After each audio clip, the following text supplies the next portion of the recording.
Bonjour et bienvenue au musée historique du domaine national de Saint-Cloud. Et aujourd'hui, je vais vous présenter une œuvre intitulée Louis XIV et la famille royale. Jean Naucret est un décorateur et portraitiste de renom au XVIIe siècle.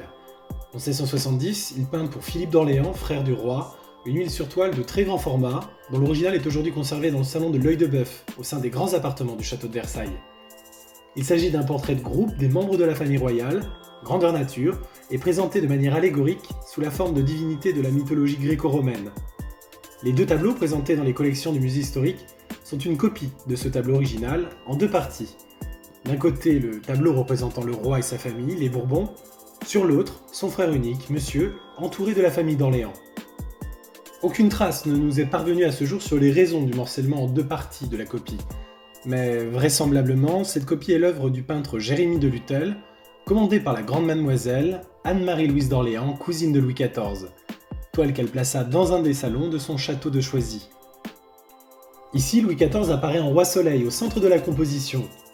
Torse nu, il est vêtu d'un drapé à l'antique. Ses attributs sont de deux natures.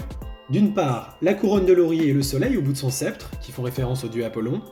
D'autre part, le trône et le sceptre, qui sont des emblèmes royaux.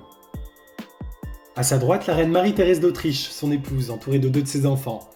Elle est représentée en déesse Junon, femme de Jupiter, que l'on identifie grâce à son attribut, le paon. Parmi les deux enfants se trouve le grand dauphin Monseigneur Louis de France, fils aîné du couple, représenté en Hyménée, fils d'Apollon et dieu du mariage. Il enlace de son bras droit le flambeau de l'amour. Il porte lui aussi une couronne de laurier en tant qu'héritier présomptif de son père Louis XIV. Il est assis à côté de son frère, Philippe Charles de France, cinquième enfant du couple, représenté ici en Cupidon, dieu de l'amour.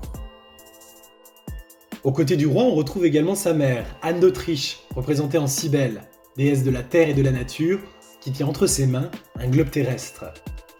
Au-dessus d'elle, Élisabeth, Marguerite et Françoise d'Orléans, cousines du roi, sont représentées respectivement en Aglaé, Euphrosine et Thalie, les trois grâces, divinités de la beauté qui appartiennent à la suite d'Apollon. Enfin, derrière le roi, se retrouve la grande mademoiselle, commanditaire de la copie du tableau de Naucret.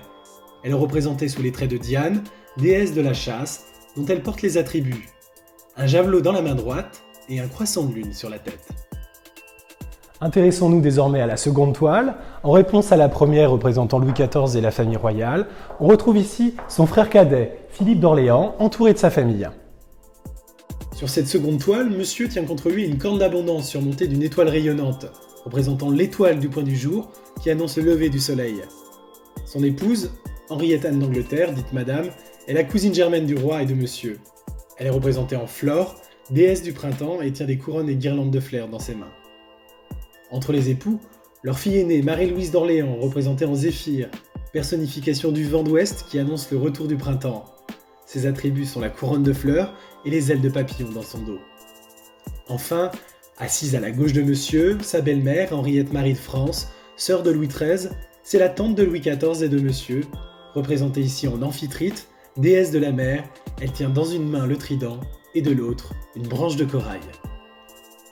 Dans ce portrait de groupe, l'essentiel n'est pas la ressemblance ou une quelconque profondeur psychologique, mais la mise en scène de l'unité de la famille royale et de la place de chacun selon son rang.